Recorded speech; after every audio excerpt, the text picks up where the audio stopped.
Bismillahirrahmanirrahim. Assalamualaikum warahmatullahi wabarakatuh.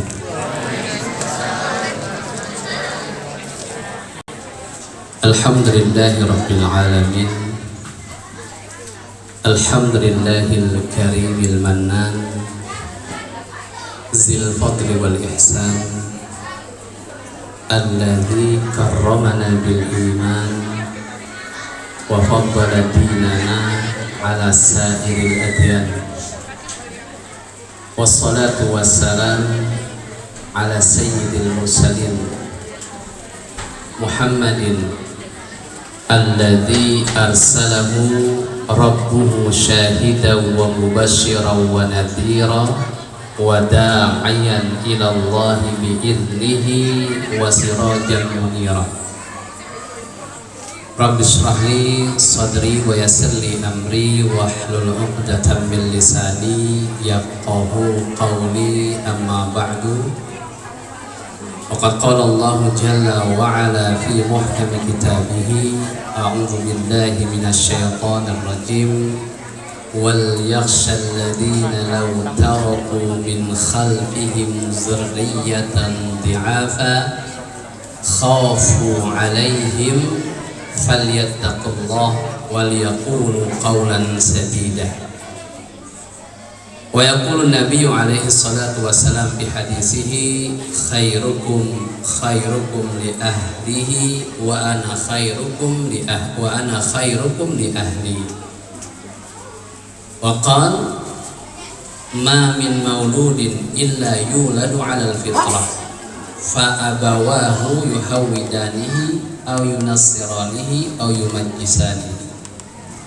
Yang kami hormati segenap pengurus dan jajaran yayasan, kemudian kepala unit Madrasah Diniyah Islamiyah, serta segenap para ustadz dan ustazah, juga tidak lupa hadirin ayah bunda bapak ibu yang hadir pada pagi hari ini.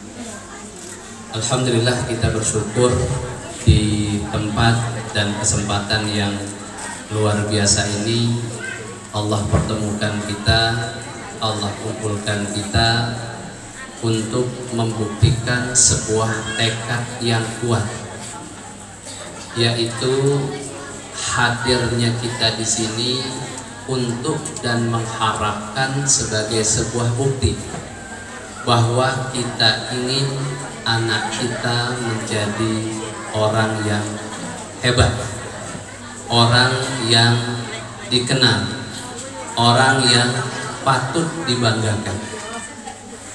Kalaulah tidak merasa tanggung jawab ini ada di pundak kita, mungkin kami yakin di antara ayah, bunda tidak akan hadir di majelis pada pagi hari ini. Maka alhamdulillah, sekaligus kami mengingatkan bahwa hubbul aba'i wal ummahat li abna'ihim fitrah, bahwa cintanya, sayangnya orang tua kepada anak adalah sebuah fitrah. Artinya tidak perlu diajarkan, tidak perlu disangsikan. Jangankan manusia yang Allah ciptakan dengan bekal akalnya, hewan saja Bapak Ibu, bahkan sejak bertelur itu terjadi perubahan terhadap reaksi yang ada di sekitarnya. Ayam bertelur, apalagi buaya, kalau kita dekat dengan telur itu, maka apa yang terjadi? Dia sudah pasang badan untuk melindungi calon keturunannya. Apalagi manusia. Nah, ini sebuah fitrah. Seburuk apapun anak kita, sejahat apapun kata orang tentang anak kita, kita tetap pasti hadir untuk mereka. Karena itulah fitrah. Tetapi sebaliknya Bapak Ibu, hubbul abna li abaihim wa ummahatihim taklifun. Cinta, sayang, hormat, pengabdian anak kepada orang tua itu bukan sebuah fitrah. Tidak akan tumbuh pada jiwa anak, tidak akan lahir pada diri anak kecuali dia harus melalui proses-proses yang telah dituntun oleh syariat Islam. Maka ketika orang tua tidak hadir dalam kehidupan perjalanan anak ini, maka jangan harap untuk mendapatkan pelayanan khidmat dari anak-anaknya. Jangan harap anak kita akan menjadi anak yang soleh dan soleh. Maka sebagai sebuah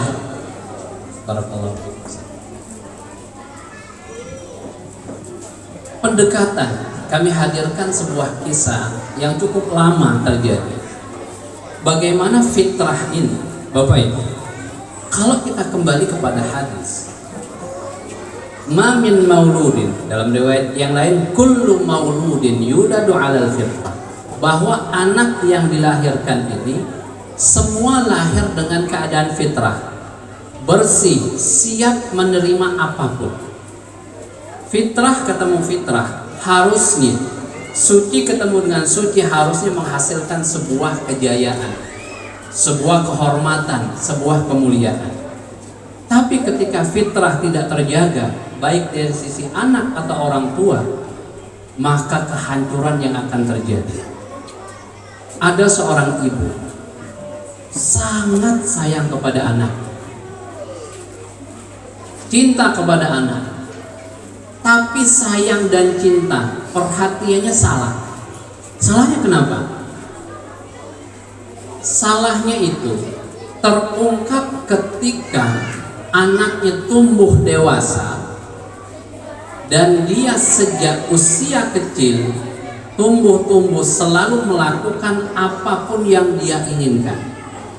Bahkan puncaknya ketika itu dia melakukan pemerkosaan, pembunuhan dan perampokan. Ditangkap oleh kepolisian Amerika pada waktu itu. Setelah ditangkap, diadili dan divonis hukuman mati karena kejahatan yang sudah menumpuk. Dan biasanya orang yang divonis mati, Bapak Ibu, itu diberi satu permintaan sebelum dihukum mati. Ada yang pengen makan kesukaannya, ada yang pengen memainkan hobinya. Anak ini yang mendapatkan hukuman, Bapak Ibu, permintaannya aneh.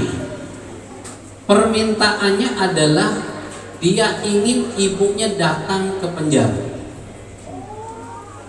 Sampai di sini tidak ada yang aneh, karena keinginan yang wajar. Lalu kemudian berpesan kepada polisi, tapi Pak Polisi, syaratnya adalah ketika nanti ibuku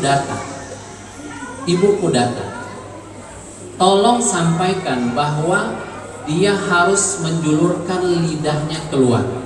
Kalau enggak, saya tidak akan menemuinya, karena merasa kehilangan ibunya, anak yang paling disayang. Maka dituruti. Datanglah sang ibu. Ketika datang, disampaikan kepada ibu, Bu, anak ibu minta kalau nanti mau masuk dan ketemu anaknya, ibu disuruh untuk menjulurkan lidahnya keluar. Bertemulah Bapak Ibu.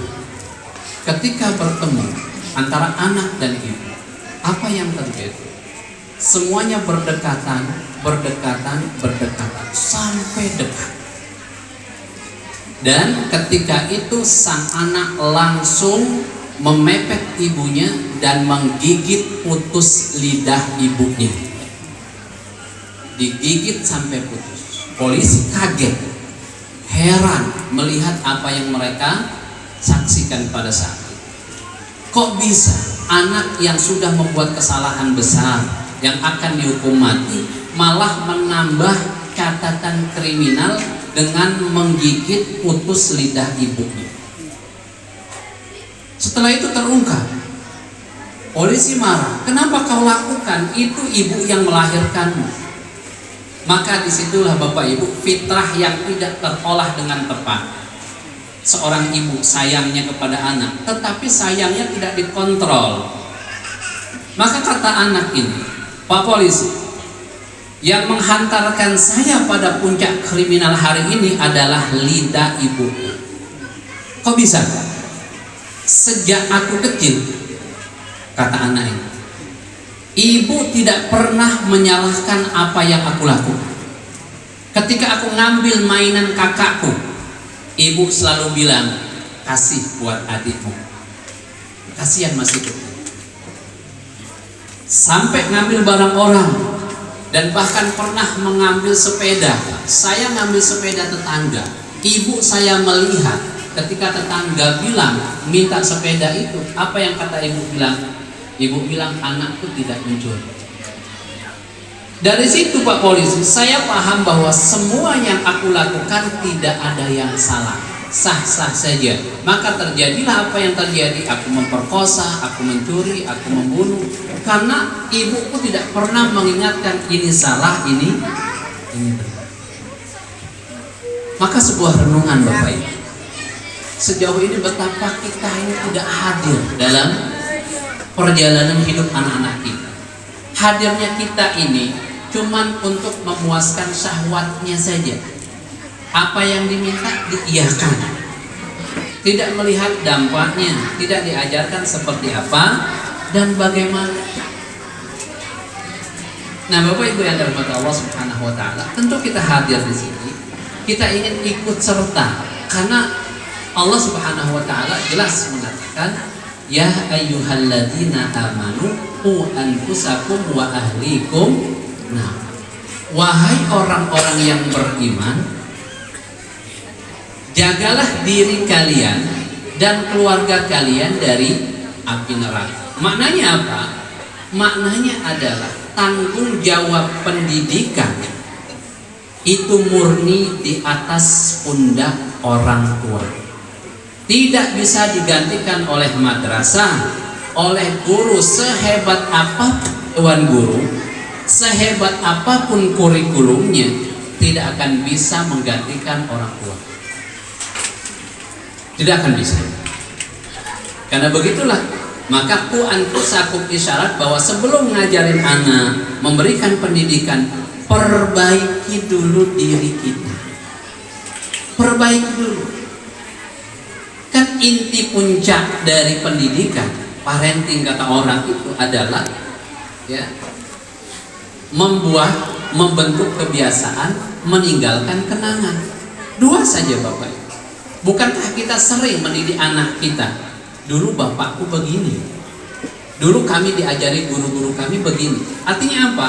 Ada kenangan, ada kebiasaan yang kita dapat dari sejarah dahulu. Makanya hadis-hadis Nabi tentang apapun itu adalah Rasulullah membentuk kebiasaan meninggalkan kenangan. Karena Rasulullah dulu, Rasul itu semua. Nah kebiasaan di rumah kita ini harus sudah kita hadirkan menjadi sebuah kenangan yang menarik bagi anak-anak kita, ya kan? Karena anak kecil seusia-usia TK, ya kan? Di kepala mereka Bapak Ibu, di kepala mereka itu yang benar apa yang dilakukan oleh bapaknya, yang salah apa yang tidak dilakukan orang tua. Itu saja. Selama dilakukan itu benar, selama ditinggalkan itu salah. Nah sebelum kita dalam mencari atau membahas sedikit tentang, ada beberapa konsep tentang anak yang diceritakan di dalam Al-Quran. Nanti kita akan renungkan satu persatu supaya kita ini tidak hanya melahirkan, tetapi ada hal yang kita harapkan di balik kelahiran itu. Ya, kita kadang-kadang lupa makan, lupa ibadah, ibadahnya di waktu sisa. Untuk apa? Untuk cari duit. Bapak Ibu, jujur Bapak Ibu, jenengan cari duit Itu untuk jenengan atau untuk anak? Hah? Dua-dua. Tapi porsi terbesar kita atau anak? Anak. Kita orang tua ngomong bisa. Kita tidak makan tidak apa-apa. Yang penting anak. Ada pengusaha uangnya banyak. Ya Allah Bapak Ibu. Bu, jenengan dapat uang jajan dari suami sebulan berapa ratus ribu? Uang jajan, bukan uang rumah. Memang nih katanya suami jenengan, Dek, atau orang Jawa kalau manggil istri apa? Bu, ya ibu, bu, nih buat jajan. Artinya terserah istri nih, mau jajan, mau traktir temennya, mau ngasih keluarganya, terserah, nggak ada sangkut paut, karena itu pemberian. Ada bu, berapa bu dikasih bu? Berat itu berarti bingung jawabnya, ya kan? Udah tak ngasih tidak cukup, pengen nambah lah. Cukuplah satu ini Bapak, kita ini terlalu banyak zalim kepada istri. Sebelum menikah Bapak Ibu, nih ibu-ibunya masih ada. Sebelum nikah, istri kita itu hidupnya senang, hidupnya bebas, makan apa aja boleh. Bapak, abi, ayah makan bakso, yo.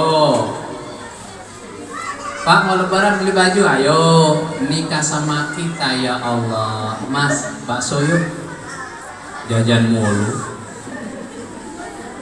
Sekali nahan ya Allah. Aku belum nikah sama kamu, apa aja bisa. Lah kita setelah nikah, Bi, ini mau lebaran nih seminggu lagi. Gak ada baju baru. Poros lagi dibilang. Berapa kali kita nyakitin perasaan istri kita? Betul Ustaz?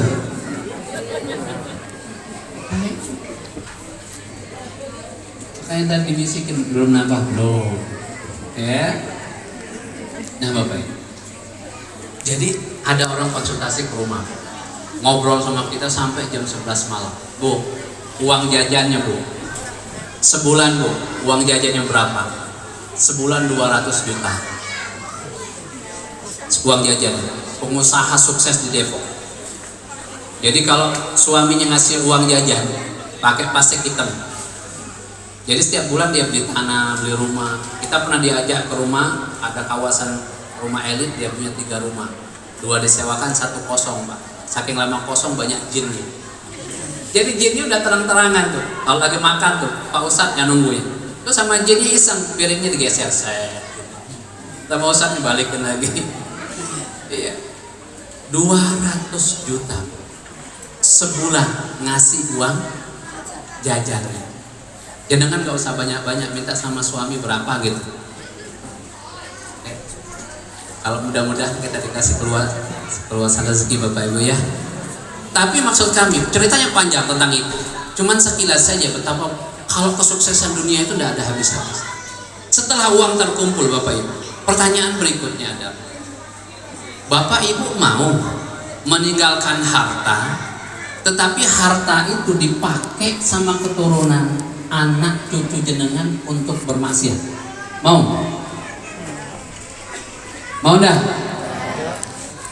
Kita susah nih nyari duit, kadang nggak tidur, dimarahi atasan kadang-kadang, udah gitu pulang kehujanan, mikirin, udah uang terkumpul, anak sudah mulai besar, malah dipakai sembarangan untuk bermaksiat. Mau? Nggak mau jelas. Terus kalau nggak mau, apakah nggak usah cari duit biar nambah nyusahin kita di akhirat? Inilah yang dilakukan oleh Umar bin Abdul Aziz, seorang khalifah yang harusnya hartanya bertumpuk, tetapi hartanya bisa dihitung.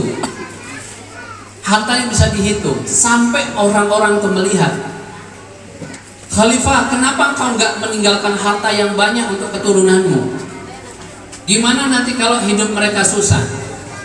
Maka disitulah terjawab, aku tidak mau kalau hartaku nanti yang aku wariskan malah dipakai untuk bermaksiat.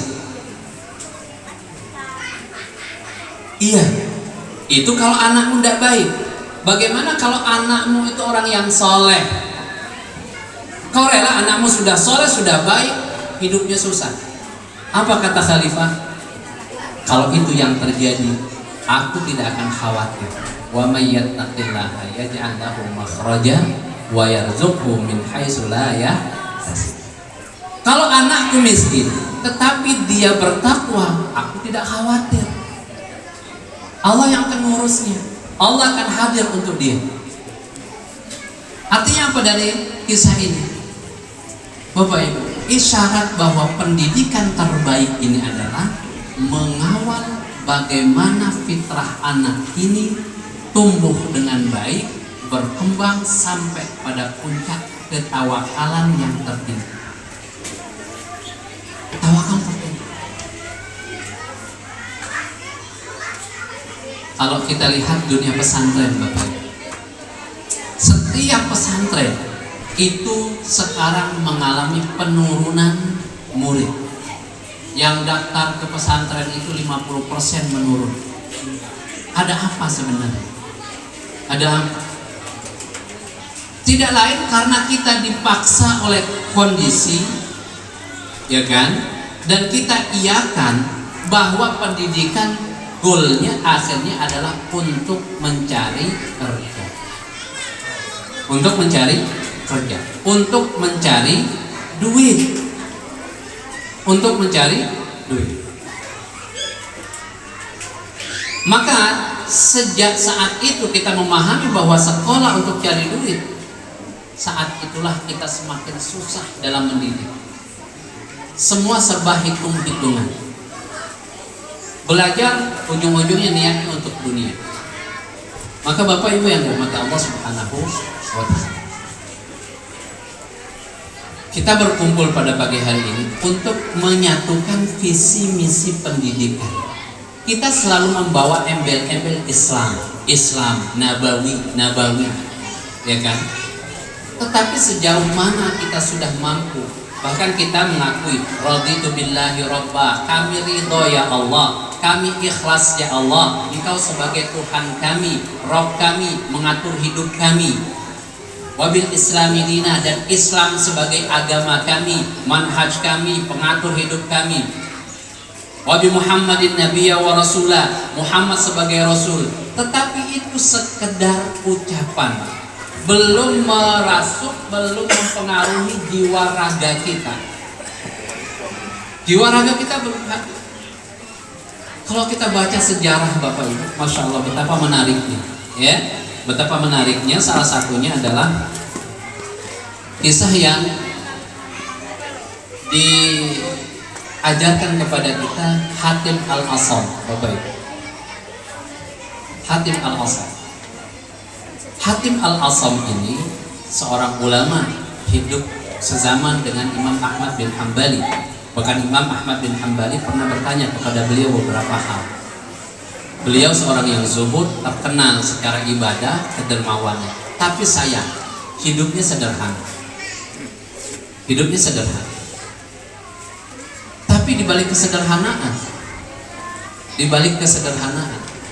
itu lahir sebuah keberkahan, ridho dan tawakal. Bapak Ibu, kekayaan ini adalah ujian, kemiskinan ujian. Dua-duanya ujian. Diuji dengan kemiskinan, musibah, kita sabar. Diuji dengan kekayaan, hidup nyaman, kita bersyukur. Maka kalau seandainya disuruh kita memilih antara sabar dan syukur dalam bentuk ujian, Bapak Ibu mau pilih yang syukur apa mau pilih yang sabar? Hah? Atau begini aja, mana yang terbaik antara ujian syukur dan ujian sabar? Menurut jenengan, yang terbaik adalah di mana membuat kita semakin sering mengingat Allah. Sekarang kita tanya, kita sering ingat Allah pas lagi sehat atau pas lagi sakit? Sakit. Astagfirullah. Ingat Allah ya. Kita ingat Allah pas lagi senang banyak duit atau pas lagi susah?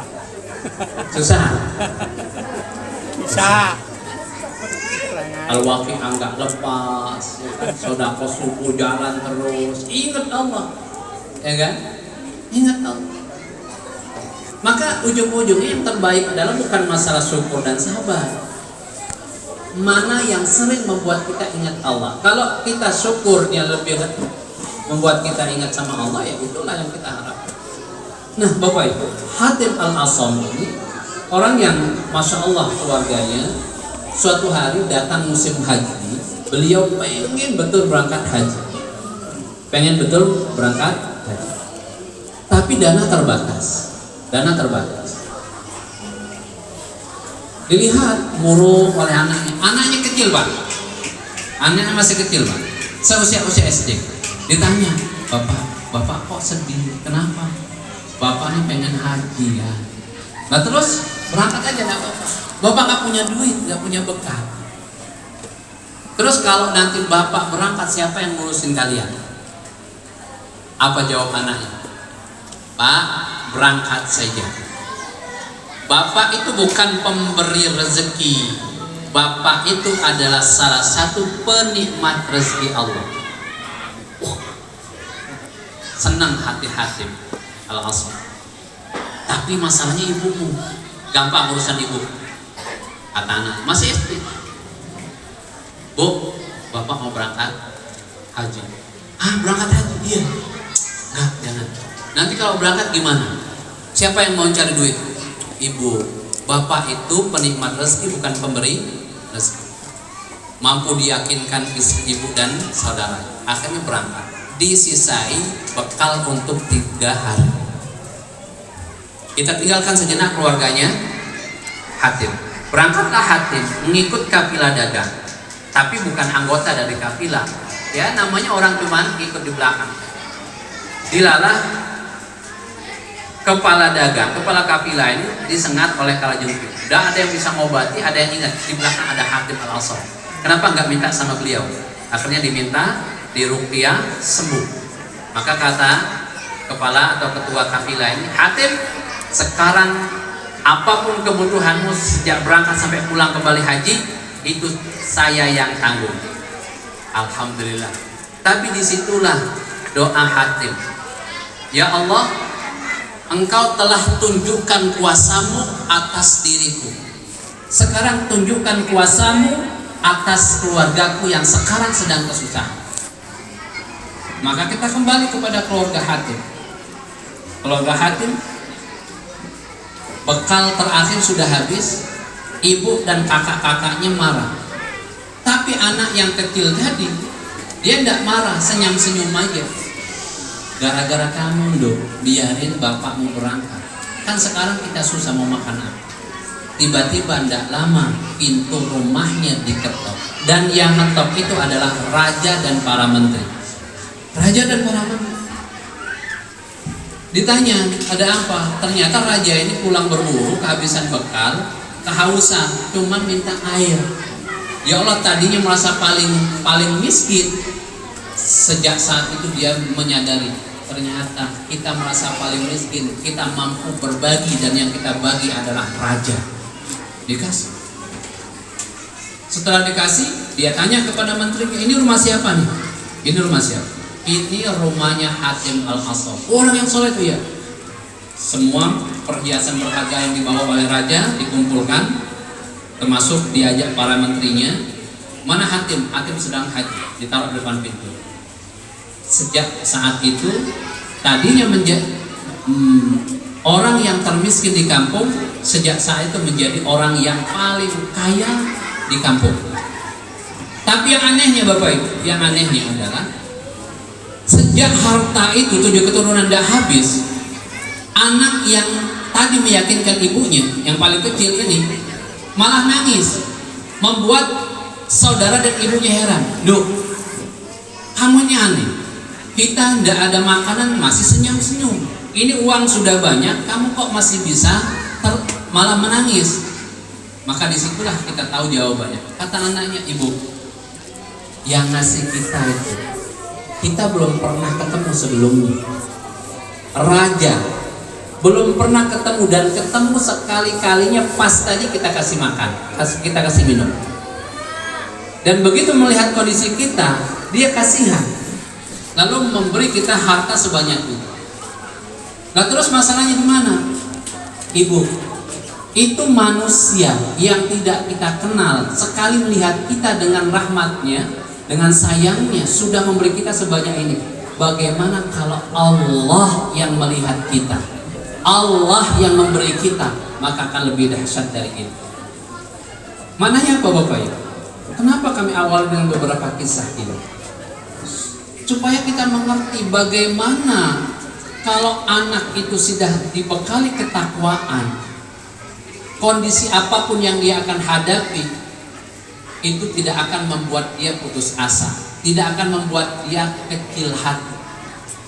Yang dibekali Hatim Al-Asam ini adalah ketakwaan, imannya, adabnya. Maka tadi saya nunggu ini prestasi ini, juara semua, juara kelas. Tak tunggu salah satu yang belum muncul ini, juara murid yang terpeka terhadap guru. Nah, gurunya kehausan, minum besar. Gurunya kepanasan, dikipasi. Itu harusnya menjadi nilai tertinggi dalam sebuah pendidikan, ya kan? Gurunya sakit, didatangi. Menarik. Mungkin dia nggak ada prestasi, tetapi secara adab, sopan santun, akhlak di atas segalanya. Di atas segalanya. Dan ini yang sering lupa dan luput di dunia-dunia pesantren, dunia-dunia pendidikan. Ya kan? Bapak Ibu yang dirahmati Allah Subhanahu. Artinya apa? Artinya bahwa ayo sama-sama kita menyadari tanggung jawab pendidikan itu 60% ada di orang tua, tanggung jawab pendidikan. Kedua, 20% ada di lembaga tempat Bapak Ibu menitipkan anak. Ketiga, 20% ada di lingkungan. Maka kalau ibu bapak nitipkan anak ke Al-Falah ini, kemudian mengharapkan perubahan jadi anak yang soleh, kita kadang-kadang begini salah. Dari rumah gurunya mengharap anak sudah soleh dari rumah, sudah baik. Gitu juga orang tua pulang sekolah anak sudah baik. Bapak Ibu, karena sekolah ini cuma membantu 20% dalam pendidikan anak, maka nggak akan bisa menggantikan orang tua. Dan 20% ini pun bisa dihancurkan oleh orang tua, bisa dihancurkan oleh lingkungan 20% lainnya. Maka harus kerjasama antara orang tua dan lembaga pendidikan. Lembaga pendidikan. Orang dahulu Bapak Ibu, salafun saleh, sebelum mereka menitipkan anak, kenapa mereka selalu hadir untuk lembaga pendidikan di mana anak mereka belajar? Karena mereka sudah yakin. Lembaga mengumumkan kita perlu dana untuk membuat ini, wali semuanya hadir, datang. Mungkin nggak punya duit, tapi punya relasi, selesai. Lembaga perlu selesai. Kenapa? Karena orang dahulu Bapak Ibu, sebelum menitipkan anak dia akan lihat, datang dulu. Dia lihat itu bagaimana guru yang akan mengajari anak-anak mereka. Apa yang mereka perhatikan? Satu, mohon maaf, satu saja. Yang diperhatikan oleh calon wali dahulu salafun saleh, penampilan seorang pendidik. Penampilan. Mohon maaf, penampilan. Cara berpakaiannya, cara berkerudungnya, ya kan? Cara berbicaranya. Itu yang memperhatikan orang tua dulu. Jadi bukan masalah mahal dan tidaknya, baru dan lamanya, tidak. Rapinya. Kalau rapi kan berarti dia sudah siap banget. Itu yang pertama, penampilan. Yang kedua yang diperhatikan adalah sumber makannya. Sumber makan guru ini dari mana? Bukan mengira guru korupsi, tidak. Guru tidak akan korupsi, insya Allah. Ya. Yang korupsi itu biasanya orang-orang. Yang korupsi itu orang miskin apa orang kaya, Pak? Kaya.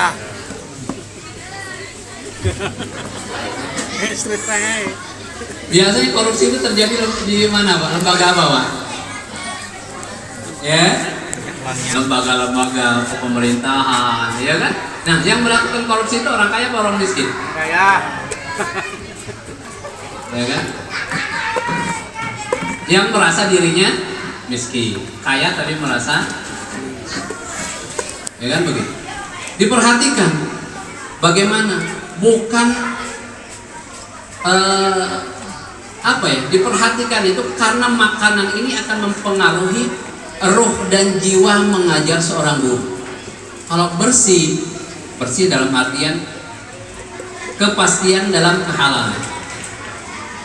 Masalah sedikit atau banyak sedikitnya gaji itu bukan urusan, tapi oh masya Allah, oh masya Allah, ya kan? Yang ketiga, ibadahnya. Tiga hal ini kalau sudah diperhatikan, kan itu bisa Bapak Ibu. Kan waktu jenengan mau daftarkan anak, ada sesi wawancara, ya kan?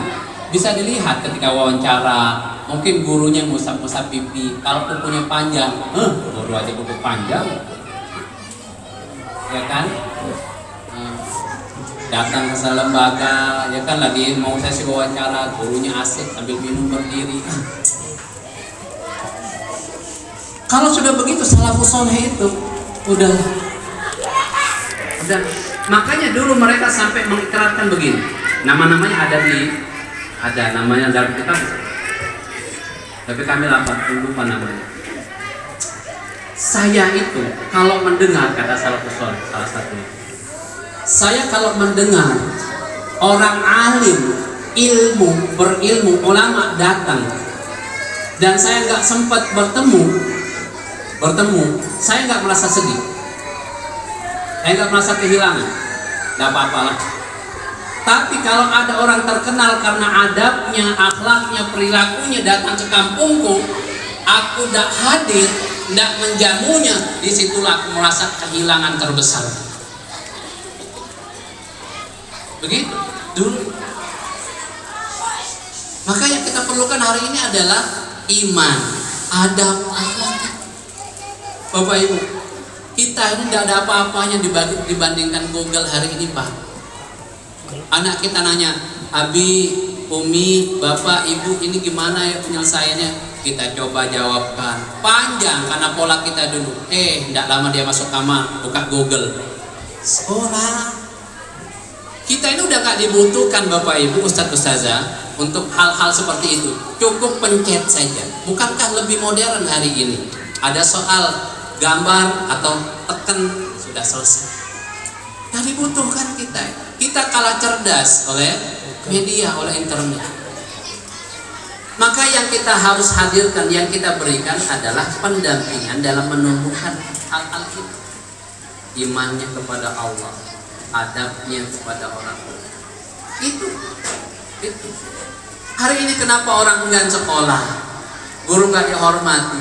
Karena tujuan tadi cari duit. Kalau cari duit nggak usah sekolah, Pak, Bu. Ya, benar, Bu. Jenengan main TikTok, main YouTube, main Facebook, bikin aja, ya kan?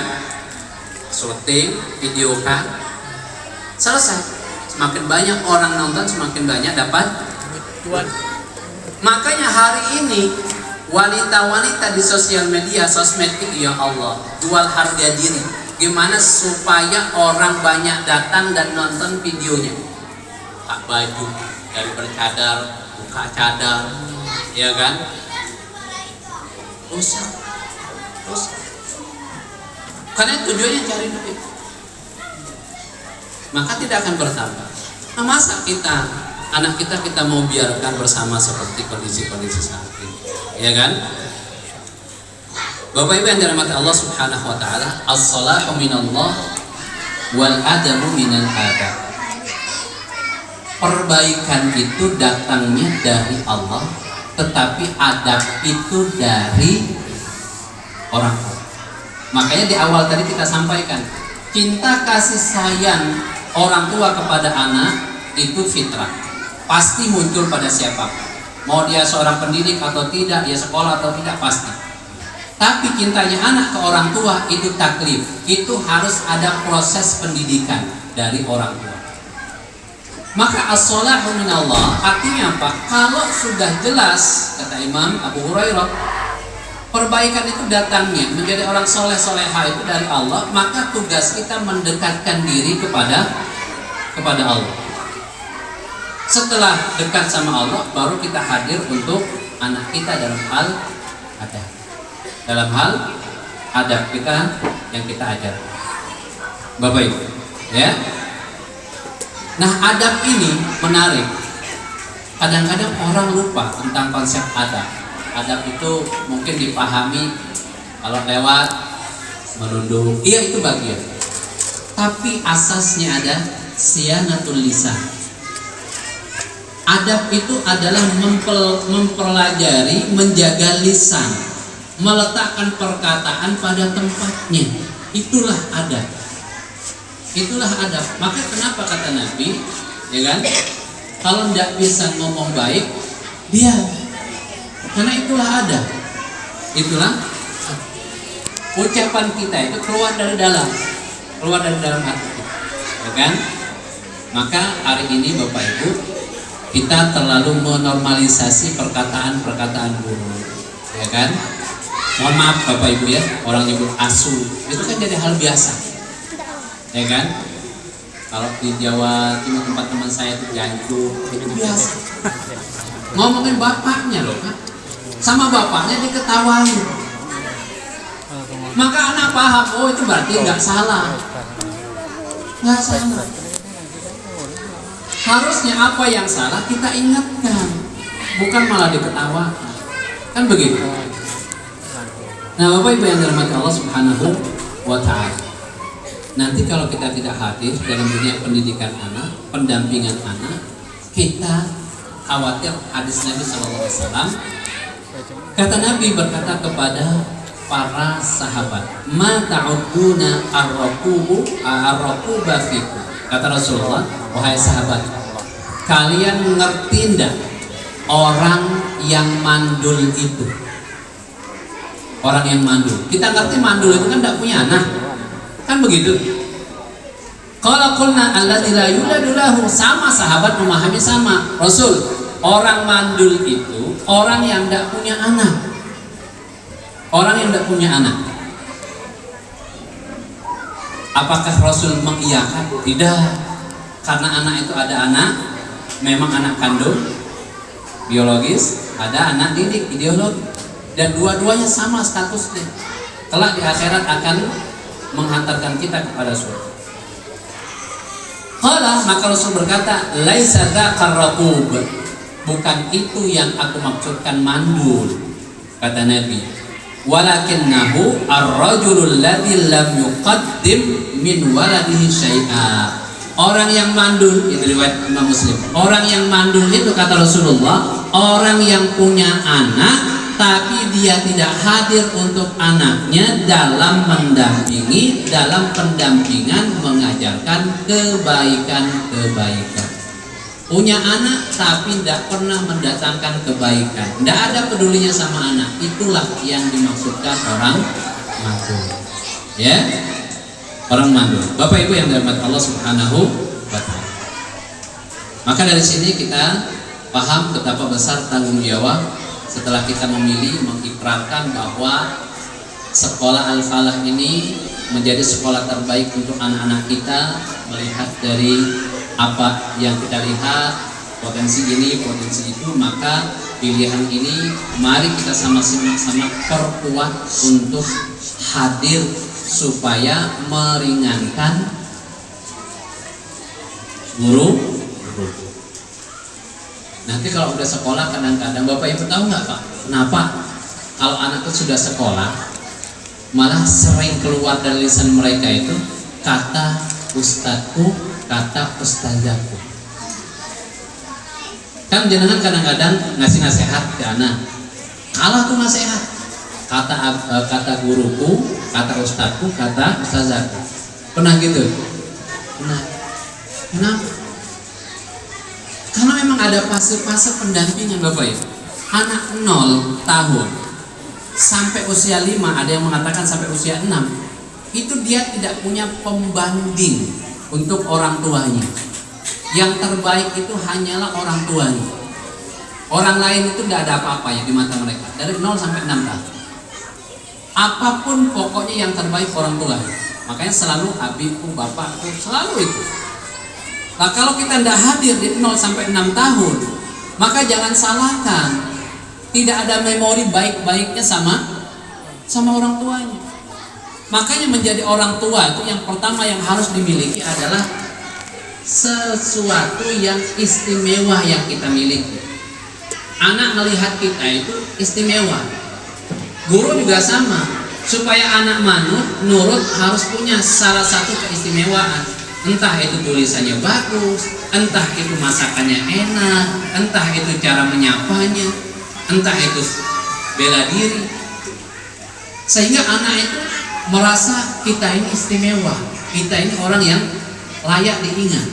Nah kalau orang tua gak ada istimewanya, ngaji gak bisa, sholat terlambat, ibu sering dimarahi, anak kita apa yang mau diambil dari kita, Pak? Kan begitu? Kan begitu? Nah Bapak Ibu, nanti ada visi misi, tapi kami lanjutkan karena keterbatasan waktu ya. Kami ingin mengajak Bapak Ibu merenungkan tipologi anak dalam Al-Quran.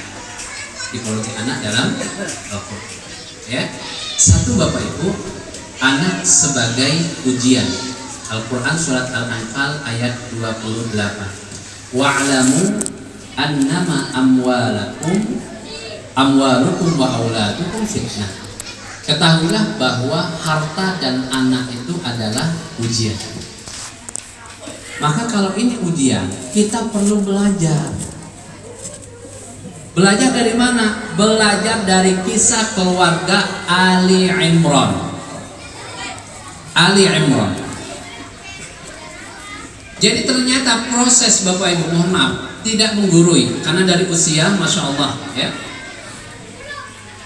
Jadi dimulai sejak, bukan malah dari sejak kehamilan, sejak proses terjadi hubungan, ya kan? Kalau orang sungguh-sungguh ingin mendapatkan keturunan yang baik, bukankah kita dianjurkan malam pertama sholat dulu 2 rakaat, dipegang kepala istrinya, setelah itu baca doa. Masih ingat Pak doanya? Atau lupa? Yang penting bismillah, ya kan? Bismillah, ya kan? Doa ini penting. Doa ini penting. Kenapa? Kalau doa itu kita niatkan sebelum melakukan hubungan, maka anak kita akan dijaga. Kedua, saat hamil ibunda dari Maria ini sudah dinazarkan untuk Allah. Ya Allah, calon bayi yang ada dalam perut ini saya nazarkan untukmu ya Allah. Maka sudah jelas Allah akan jaga kandungan ini. Karena kenapa? Karena sudah dinazarkan untuk Allah, ya kan? Maka semua aktivitas itu semuanya, bahkan ya Allah, diajak ngobrol persis kayak orang gila. Nah, ayo kita belajar ngaji. Huruf alif, nah alif itu garis panjang begini atas ke bawah. Alif dituliskan di atas perut yang sudah besar. Coba aja jenengan belajar di punggung suami, tulis Abi ini angka berapa, tulis angka 2. Bisa sama baik. Nah huruf alif, huruf A. Dia jawab, ya Allah, nah sekarang Umi mau makan apa khasnya makanan? Hah? Pecel. Ingin makan pecel. Pecel itu ya Allah terbuat dari kacang, ada kecap, ada sayur-sayurnya. Kalau digabungin, diajak ngobrol. Ya kan? Ya Allah, nak malam hari ini Umi seneng banget. Ibu senang kenapa nak? Abimu mau ngimamin salat maghrib, nak. Ya Allah, dengerin ya. Ayah mau ngimami sholat. Ayo kita siap-siap sholat. Diajak ngobrol. Sekarang dengarkan bacaan adikmu, bacaan bapakmu. Ternyata ngimami belepotan, bilang ke anak, nah besok jangan kayak bapakmu. Masuk. Begitu lahir, ya Allah ternyata lahirnya bukan laki-laki, perempuan. ibunda dari ibunya Maryam, ya Allah ternyata yang lahir bukan laki-laki, ini perempuan, ini gimana ini? Saya kan udah nazar untukmu ya Allah. Dikasihlah nama Maryam. Maryam itu bahasa mereka artinya hamba Allah. Gak apa-apa.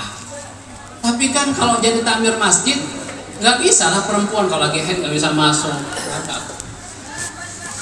Di situ mulai perjuangan. Nah, yang perlu kita pahami Bapak Ibu adalah supaya kita tidak putus asa, cepat kita jatuh dalam mendampingi pendidikan anak adalah pertama, kita harus menyadari bahwa mendidik anak, mengajari anak, mendampingi anak adalah amal soleh. Amal soleh Pak, amal soleh terbaik. Kita ini kadang-kadang salah. Orang lain kita baik, keluarga kita tidak jelas. Amal soleh. Nah, kalau sudah amal soleh, dalam Ali Imran ayat 35 sampai berikutnya 38-an dan seterusnya, itu kalau kita sudah menganggap mendidik itu adalah amal soleh, maka yang harus kita pastikan adalah bagaimana amal soleh itu harus diterima oleh Allah. Dan diterima, setelah diterima maka dalam mendidik itu Allah yang ikut serta dalam mendidik anak kita. Apa yang kekurangan dalam pendidikan Allah akan sempurnakan. Pada waktu itu Maryam tidak punya bapak, maka disempurnakan oleh Allah dengan Zakaria. Hadir sebagai bapak, hadir untuk membantu dalam pendidikan dan kebersamaan. Kalau itu terjadi, maka akibatnya dampaknya luar biasa. Luar biasa. Kami mengingatkan sebuah kisah nyata dari Ustaz Rashid Ba'asyir Pondok Dalwahya. Dalam salah satu ceramah beliau menyampaikan kisah apa yang beliau alami selama di Mekah. Beliau kuliah di Darul Hadis, Pak. Ini membuktikan bagaimana sejak dari dalam kandungan supaya kita itu enggak terlena mendampingi anak-anak kita. Jangan pengen buat anak terus tapi enggak mau. Aduh, ya kan? Kita ini Bapak Ibu aneh sebenarnya, ya kan? Punya anak itu suka nyakitkan hati, betul Pak? Kalau salahnya kadang-kadang ya Allah, ya kan? Tapi udah tahu sering bikin kesel, sakit hati, tetap pengen nambah anak, iya Pak? Ya kan? Kadang-kadang begitu. Tapi tetap pengen. Nah, beliau menceritakan bahwa ketika beliau di Darul Hadis di Makkah, tiba-tiba datang orang dari Mauritania ingin daftar di Darul Hadis, dan di situ mudirnya Pak, pimpinan sekolah itu orang yang disiplin. Kalau AA, kalau BB nggak bisa, sampai para dosen guru-guru itu segan, dan orang yang tegas mesti nggak disukai bagi guru-guru yang malas tentunya, ya kan? Guru yang suka terlambat, guru yang asal hadir, wah itu pasti nggak senang sama kepala sekolah yang tegas, ya kan? Tiba-tiba datang nih anak masih usia SMP Bang, datang mau daftar, padahal waktu pendaftaran sudah selesai. Datang aja, ketok pintu, muridnya bisa bahasa Arab. Ada apa nak? Mau daftar. Udah tahu orangnya tegas. Kamu udah tahu kan? Pendaftaran udah selesai.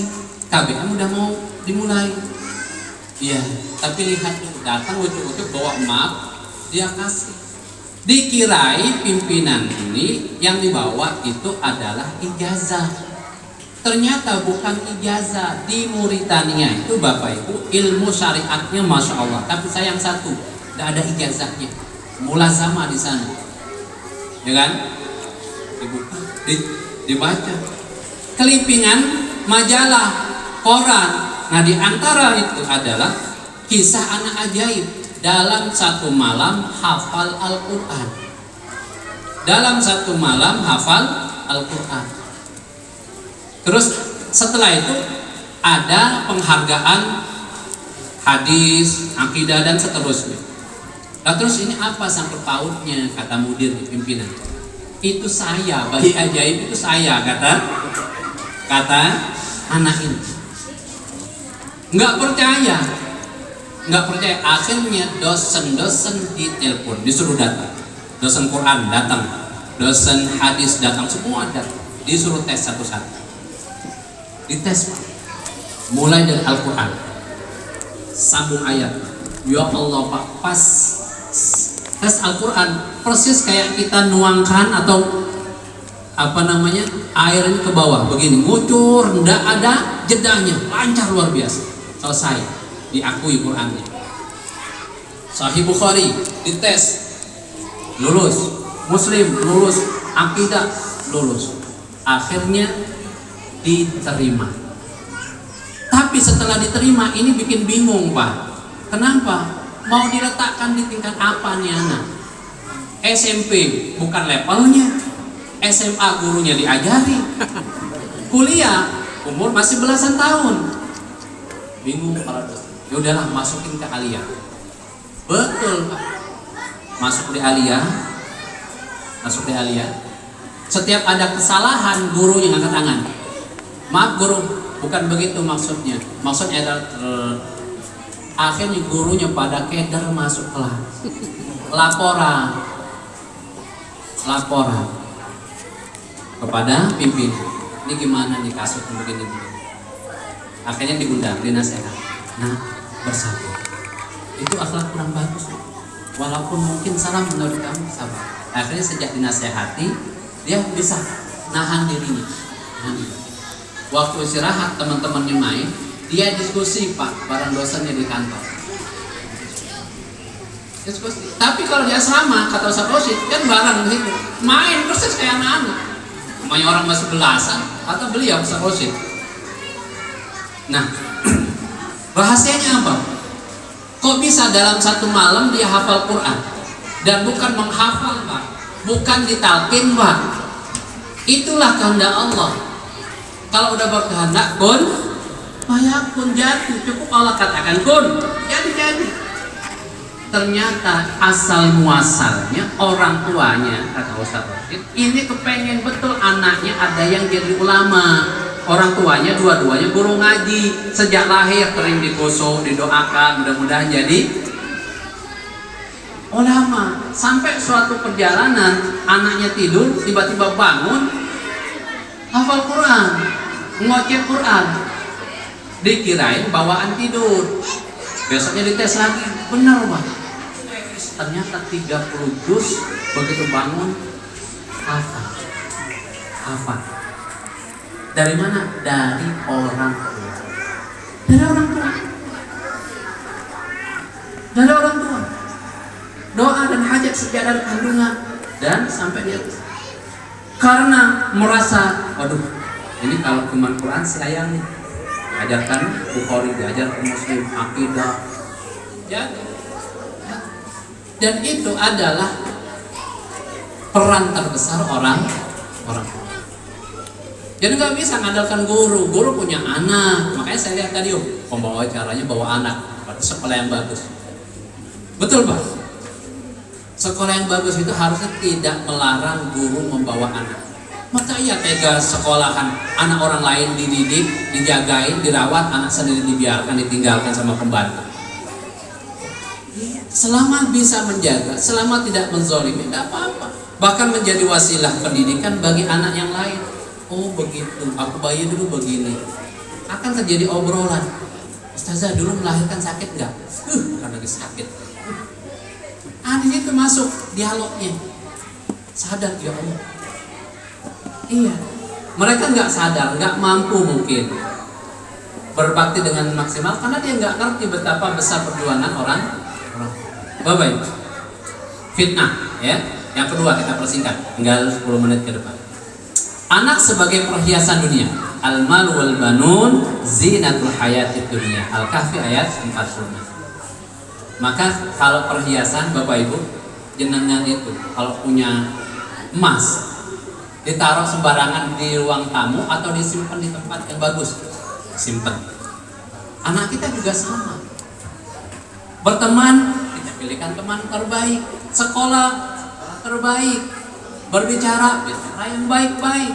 Karena dia adalah perhiasan. Perhiasan yang nanti menghiasi kita.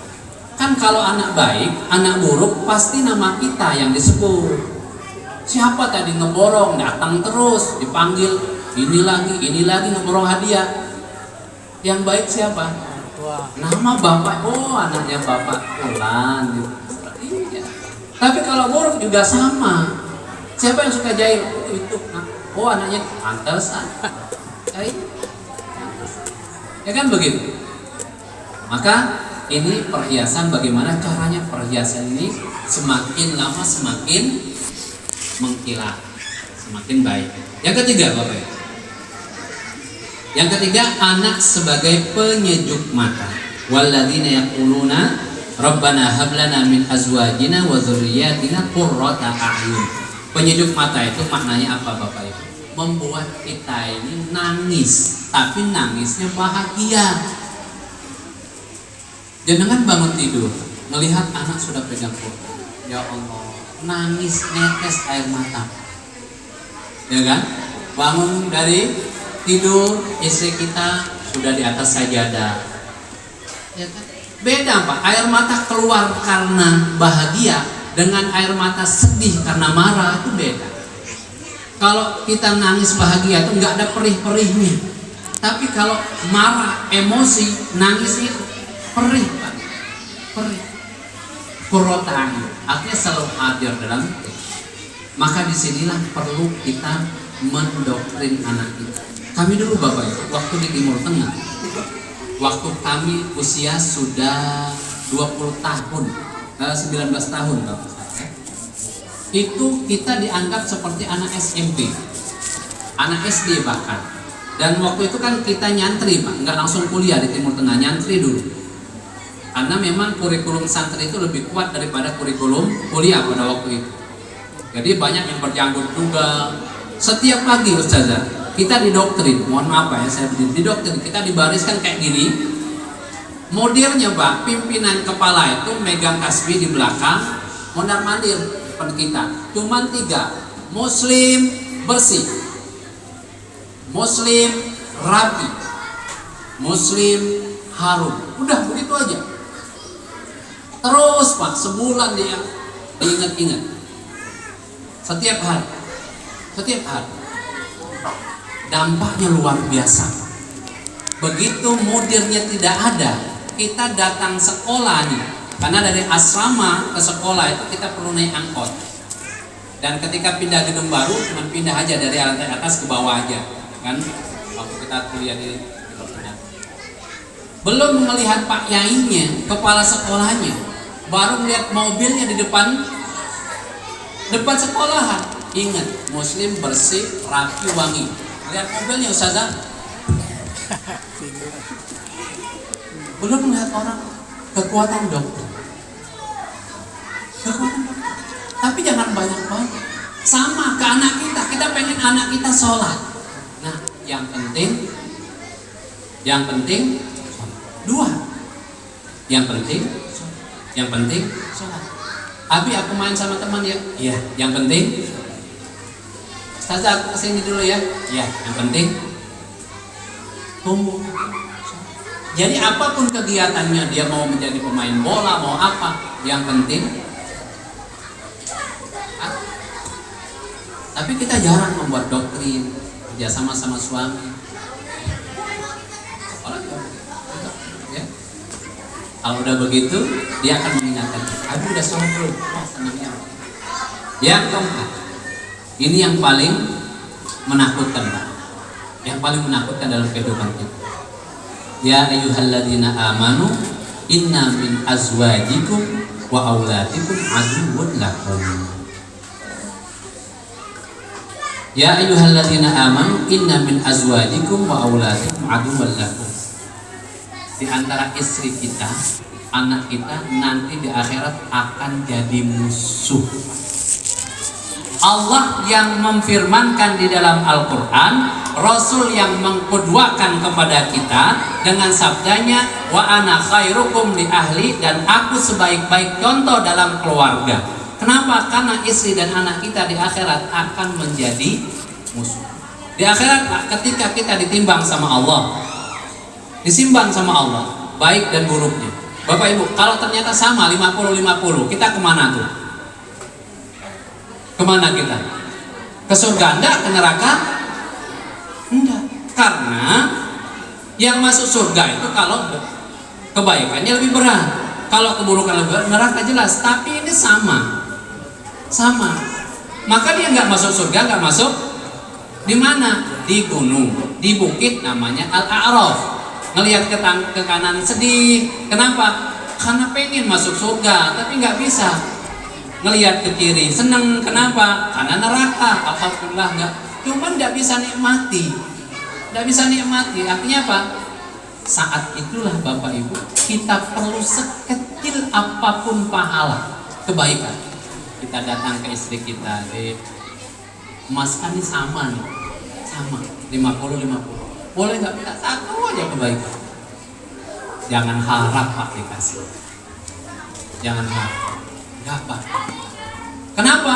Karena masing-masing mengharapkan kebaikan itu datang ke anak. Nah, apapun alasan kita, dulu kan Bapak begini. Satu aja, biar berat nih, biar 51 lah minimal. Dan yang mengerikan, kita para laki-laki ini penanggung jawab anak dan istri kita. Kita kalau sudah diputuskan ahli surga, ujuk-ujuk anak kita datang, istri kita datang, protes ke Allah, ya Allah, suamiku ya Allah, tidak layak masuk surga. Kenapa? Tidak pernah ingetin saya sholat, membiarkan anak-anak keluar tanpa menutup aurat, tertunda, tidak bisa masuk surga. Kita para bapak-bapak ini. Tapi kalau ibu-ibu tidak ada peduli dengan kita, ditakdirkan Allah jadi ahli surga, suami datang mau protes, tidak ada protes-protesan, langsung kan. Makanya kualitas kita ini tergantung suami istri kita Pak. Di luar kita baik, senyum sama orang, nolongin orang, tapi di rumah kayak singa. Anak nggak berani istri nggak. Kalau kata istri kita, suamiku baik, suamiku. Kalau kata istri kita, no, sekali aja tidak, itulah kualitas kita. Karena di mata orang kita ini bermain semua, pura-pura baik, pura-pura sopan, pura-pura senyum, kan begitu. Maka sebelum menjadi musuh, bagaimana anak kita ini, istri kita, pasangan hidup kita menjadi teman. Perlu pembelajaran. Belajar itu ada tahapan-tahapan Pak. Tahapan. Sebagaimana dakwah Nabi, Mekah dulu baru Madinah. Kita bangun rumah juga sama Bapak Ibu. Bangun rumah. Kita mau bangun rumah nih. Ini banyak dipasangin Masya Allah, ya kan? Karena memang panas. Udah panas di bawah lampu lagi kan? Tambah panas ya. Nah Bapak Ibu, baru berdiri tiang cok. Karena panas. Kayaknya dibeliin AC enak nih. Beli AC Pak. Beli AC. Datang ngajak tukar. Baru ada tiang, nggak ada atap, nggak ada dinding.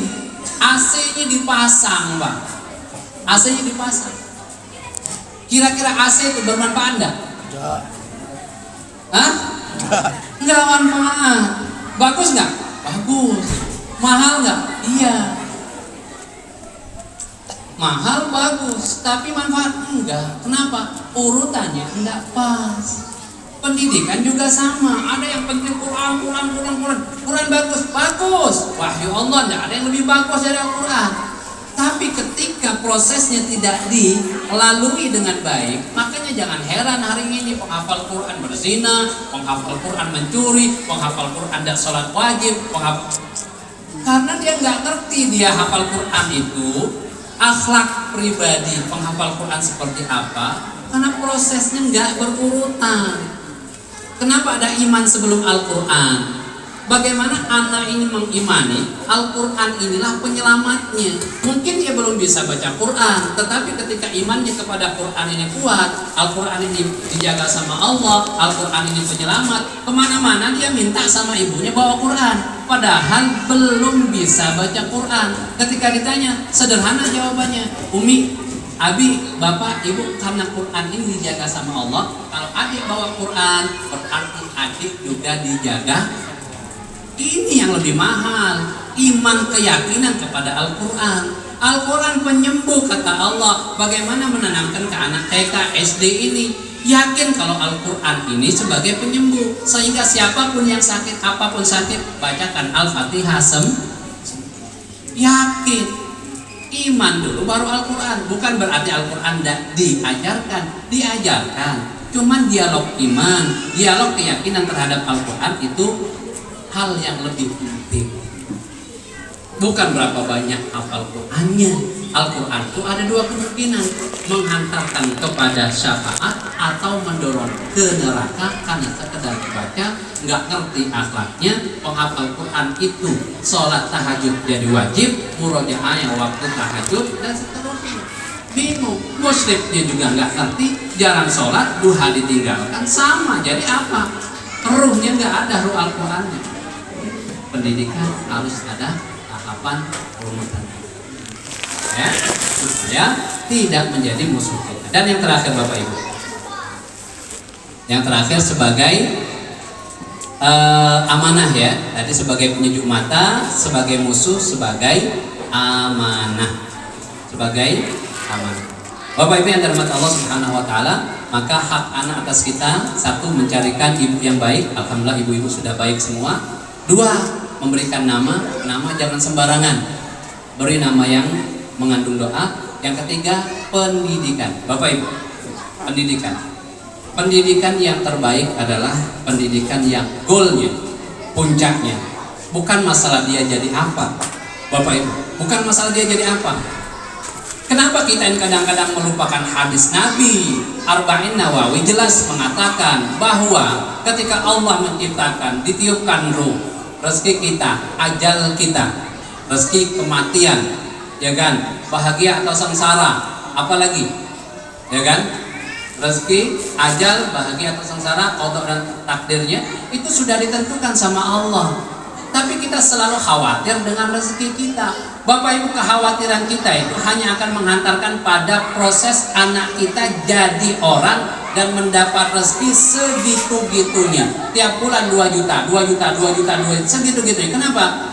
Karena dia tidak bisa mendapatkan rezeki unlimited yang tak berbatas.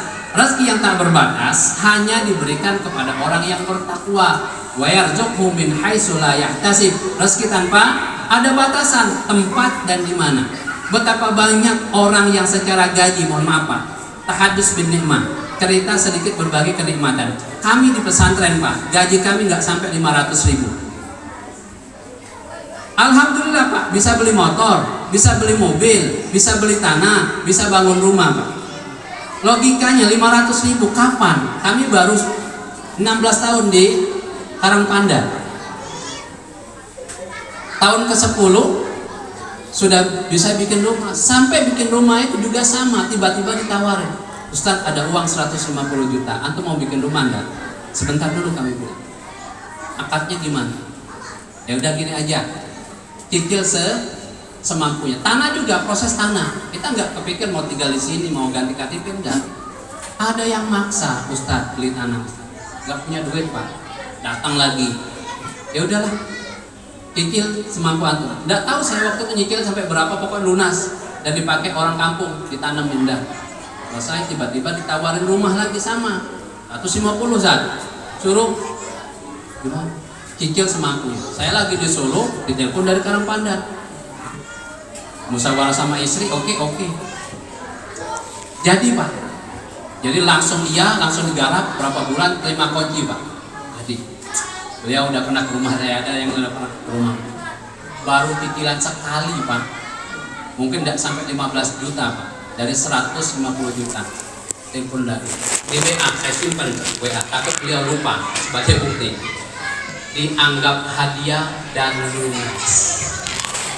Antum gak usah mikirin cicilan, fokus aja dakwah, ngajarin umat. Uang itu sudah saya anggap sebagai hadiah. Logika kita Pak, 500.000 kapan bikin rumah? Makanya tadi kita tuh ingin pendidikan itu mengarahkan anak kita nanti goalnya itu dapat rezeki yang tak berbatas. Mungkin dia nggak bisa memberangkatkan jenengan haji atau umroh, tapi karena prestasi dia, ketakwaan dia, tiba-tiba dapat penghargaan diberangkatkan umroh jenengan. Gampang bagi Allah, nggak susah. Nggak susah. Tapi kalau anakku harus jadi PNS ini, anak orang lain 2 tahun setelah selesai kuliah kerja di sini sudah berangkatkan orang tuanya umroh. Padahal lihat gajinya, besaran gaji anak kita. Bukan salah, tidak salah, tapi proses tadi kami sampaikan dan pendidikan yang ingin kita cita-citakan. Satu Pak, pendidikan yang baik adalah membuat ibadah kita terarah. Ibadah terarah. Yang kedua, amalan terjaga. Ibadah terarah, amalan terjaga, dan yang ketiga, pahalanya sempurna. Sholat kita bareng-bareng, tapi pahalanya kata Ibnu Abbas tergantung seberapa kita ingat sholat.